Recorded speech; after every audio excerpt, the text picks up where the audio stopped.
చాలా కుటుంబాల్లో ప్రశాంతంగా కుటుంబాలు చాలా ఉంటాయి. అటువంటి కుటుంబాలు సడన్ గా యవనస్తులైన కుమారి ఎడలో కానీ కుమార్తె ఎడలో సడన్ గా సమస్యలు వచ్చేస్తుంటాయి. ఆ సమస్యలు వచ్చినప్పుడు ఉక్కిరిబిక్కిరి అయిపోతుంటారు. ఆ బంధుమిత్రులు కానీ ఆ తల్లిదండ్రులు కానీ ఎంతో రోధం చేస్తుంటారు. ఆ విషయం ఆస్తులు ఉన్నటువంటి వారికి అది ఎక్కదు.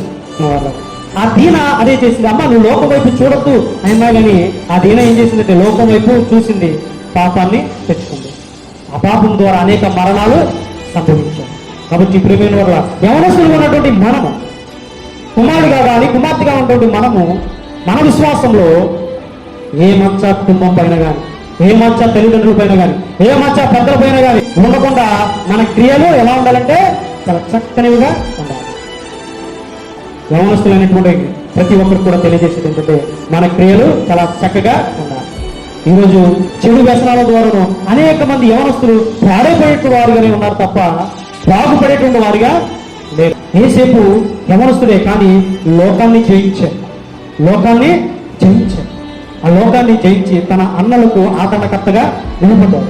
మనం కూడా యవనస్తులుగా ఉన్నటువంటి మనం ఏం చేయాలంటే బలమైనటువంటి వారిగా మనం నిలబడి చూపించే వారిగా ఉండాలి. నీ బలం అంతా నీ చదువులో కానీ యొక్క టాలెంట్లో కానీ చూపించేవారిగా మనం ఉండాలి.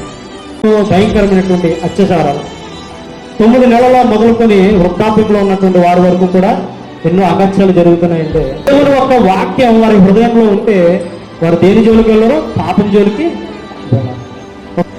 ఓ యవనస్తులారా గమనించండి, మీ కొరకు మీ తల్లిదండ్రులు మీ బంధుమిత్రులు అందరూ ఉన్నప్పటికీ కూడా నీవెందుకు నీకు కాని రాని దాని కోసం నీవు ఆత్మహత్య చేసుకోవడం ఎంత పాపం.